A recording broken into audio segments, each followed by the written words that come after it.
अगर आप लोग क्रेडिट कार्ड का इस्तेमाल करते हैं और क्रेडिट कार्ड का इस्तेमाल करने पर इनकम टैक्स के नोटिस से बचना चाहते हैं तो आपको दो बातों का ध्यान रखना है। सबसे पहली बात तो यह है कि एक फाइनेंशियल ईयर में आपके क्रेडिट कार्ड के ट्रांजैक्शन की वैल्यू 10 लाख रुपीज से ज्यादा नहीं होनी चाहिए। एंड नंबर 2, आपको आपके क्रेडिट कार्ड के बिल को कैश में पे नहीं करना है 1 लाख से ज्यादा का। अगर आप लोग क्रेडिट कार्ड का इस्तेमाल करते हैं और एक फाइनेंशियल ईयर में 10 लाख से ज्यादा का इस्तेमाल करते हैं, या तो अगर आप लोग अपने क्रेडिट कार्ड के बिल को पेमेंट करते हैं कैश में और कैश का पेमेंट होता है 1 लाख या उससे ज्यादा, तब ऐसे दोनों कंडीशंस में आपके पास आ सकता है इनकम टैक्स का नोटिस। तो चलिए आज के इस वीडियो में जानते हैं कि अगर आपको इस इनकम टैक्स के नोटिस से बचना है तो आप क्या कर सकते हैं और आपको इस इनकम टैक्स के नोटिस से कैसे डील करना है, इसके बारे में भी आज के इस वीडियो में बताने वाला हूं। तो आज का वीडियो बहुत ज्यादा इंपॉर्टेंट होने वाला है, तो आज के इस वीडियो को अपने उस दोस्त के साथ जरूर शेयर करना जो मैक्सिमम क्रेडिट कार्ड का यूज करता है। अब क्रेडिट कार्ड को लेकर अगर आपके पास कोई नोटिस आया है तो इसके साथ डील कैसे करना है, लेकिन ये जानने से पहले मैं आपको ये बता देता हूँ कि आखिर इनकम टैक्स डिपार्टमेंट को पता कैसे चलता है कि आपके क्रेडिट कार्ड पर इतनी ज्यादा स्पेंडिंग हुई है या आपने क्रेडिट कार्ड के बिल का पेमेंट किया है कैश में या तो 1 लाख रुपीज से ज्यादा का पेमेंट आपने कैश में किया है। ये सारी बातें इनकम टैक्स डिपार्टमेंट को पता कैसे चलती हैं। देखो, जब भी आप लोग कोई हाई वैल्यू वाले ट्रांजैक्शन करते हैं, जैसे कि अगर आपके ट्रांजैक्शन की वैल्यू 1 लाख रुपए से ज्यादा है, तब आपके ऐसे सारे ट्रांजैक्शन को रिपोर्ट करना बैंक का काम होता है।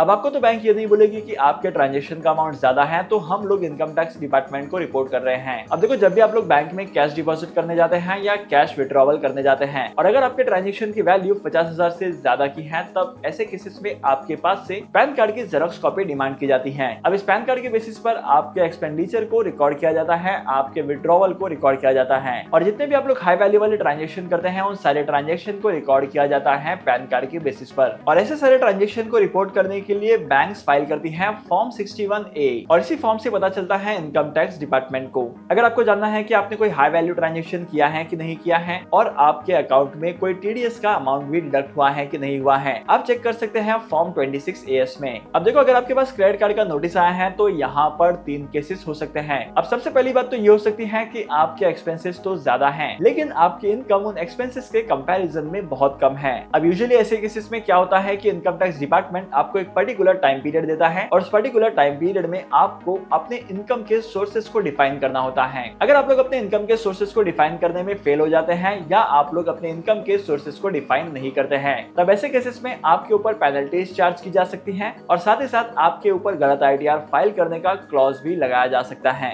इसके अलावा अगर प्रॉब्लम और भी ज्यादा बढ़ती है तो इनकम टैक्स डिपार्टमेंट की तरफ से और भी ज्यादा लीगल इश्यूज क्रिएट हो सकते हैं। इसके बाद केस 2 इसका बिल्कुल भी अपोजिट हो सकता है, मतलब कि आपके इनकम भी ज्यादा है और आपके एक्सपेंसेस भी ज्यादा हैं। अब देखो, ऑब्वियस सी बात है कि अगर इनकम ज्यादा है तो एक्सपेंसेस भी ज्यादा हो सकते हैं, यहाँ पर कोई प्रॉब्लम वाली बात नहीं आती है। लेकिन ऐसे केसेस में आपके पास नोटिस आ सकता है जहाँ पर आपको ये बताना पड़ेगा कि आपके इनकम के सोर्सेस क्या हैं। अगर आप इतना पैसा कमा रहे हैं तो आपके इनकम के सोर्सेस लीगल हैं कि नहीं, आपने आपकी पर्टिकुलर इनकम को डिस्क्लोज किया है कि नहीं, ये सारी चीजें देखी जाती हैं और उसके बाद में ही आपके पास तो कोई नोटिस आता है। और अगर आप लोग अपने इनकम के सोर्सेस को डिफाइन नहीं कर पाते हैं, आपके एसेट एलोकेशन को डिफाइन नहीं कर पाते हैं, तो सेम एज यूजुअल जो केस 1 में पेनल्टीज लगेगी, जो केस 1 का प्रोसेस होगा वही प्रोसेस यहाँ पर भी फॉलो किया जाएगा। अब last but not the least, third case ये हो सकता है कि किसी पर्टिकुलर पर्सन की इनकम तो 0 है लेकिन उसके क्रेडिट कार्ड के स्पेंडिंग्स बहुत ज्यादा हैं। देखो, आजकल ना मार्केट में लोग क्रेडिट कार्ड का इस्तेमाल करने लगे हैं और क्रेडिट कार्ड का इस्तेमाल इतना ज्यादा करने लगे हैं। अब क्रेडिट कार्ड का इस्तेमाल भी ये लोग कुछ इस तरीके से करते हैं कि उनकी इनकम और क्रेडिट कार्ड के स्पेंडिंग में कोई रिलेशन नहीं होता है, मतलब कि इनकम तो 0 होती है लेकिन कैशबैक कमाने के चक्कर में क्रेडिट कार्ड का इस्तेमाल करके बहुत सारे ट्रांजेक्शन कर देते हैं।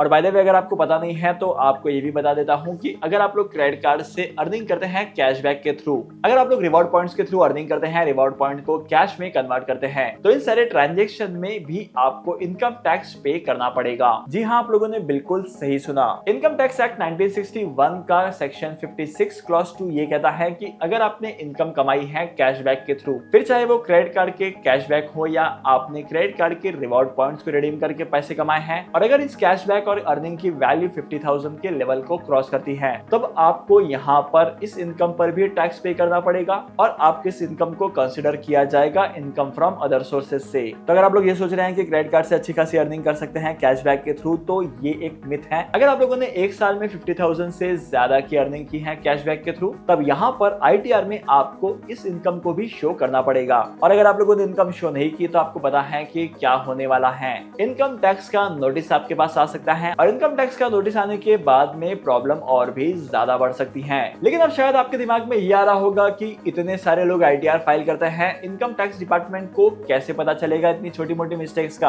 अब देखो, जमाना बदलते जा रहा है और लेटेस्ट टेक्नोलॉजी के इंट्रोडक्शन के बाद से ऐसे बहुत सारे टेक्नोलॉजीज आई हैं जिसने ह्यूमन लाइफ की टेक्निक्स को काफी हद तक चेंज कर दिया है। और आर्टिफिशियल इंटेलिजेंस के इंट्रोडक्शन के बाद से ज्यादातर लोग आर्टिफिशियल इंटेलिजेंट यानी कि AI टेक्नोलॉजी का इस्तेमाल करते हैं और अपने बहुत सारे काम इजीली कर सकते हैं। तो क्या लगता है आपको ये सारी बातें इनकम टैक्स डिपार्टमेंट को नहीं पता होगी? डेफिनेटली इनकम टैक्स डिपार्टमेंट को सभी चीजें पता है। तो इनकम टैक्स डिपार्टमेंट के पास भी एक ऐसा सॉफ्टवेयर है, एक ऐसी टेक्निक का इस्तेमाल करके एक सॉफ्टवेयर बनाया है जहां पर इनकम टैक्स डिपार्टमेंट को ये सारी चीजें भी बड़ी आसानी से पता चल जाएगी। इसके अलावा अगर आप लोग क्रेडिट कार्ड के बिल का पेमेंट करते हैं एक फाइनेंशियल ईयर में 1 लाख से ज्यादा अमाउंट का, तब ऐसे कंडीशंस में आपके पास क्लैरिफिकेशन मांगा जा सकता है। आपको एक पर्टिकुलर टाइम पीरियड दिया जाएगा जहां पर उस पर्टिकुलर टाइम पीरियड में आपको क्लैरिफिकेशन देना पड़ेगा। और अगर आप लोग क्लैरिफिकेशन नहीं देंगे तो बहुत सारी प्रॉब्लम्स क्रिएट होगी और इसके बाद आपको सफर करना पड़ सकता है। अब काफी सारे लोगों के पास तो फॉरेक्स कार्ड होते हैं क्रेडिट कार्ड के साथ साथ, तो ऐसे केसेस में बहुत सारी कंफ्यूजन होती है कि क्रेडिट कार्ड की स्पेंडिंग को अलग से कंसिडर किया जाएगा,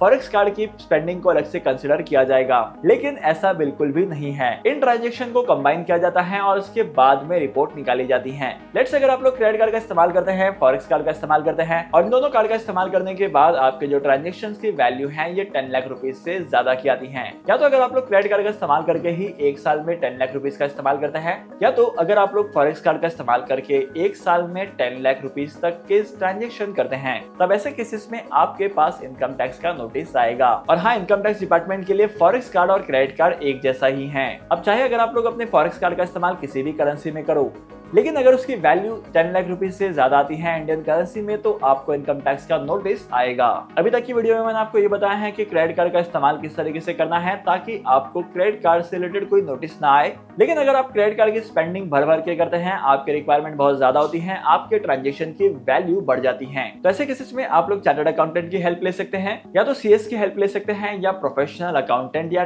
टैक्स कंसल्टेंट की मदद ले सकते हैं और ट्रांजेक्शन को मॉडिफाई कर सकते हैं, या इनकम टैक्स डिपार्टमेंट के नोटिस से बच सकते हैं।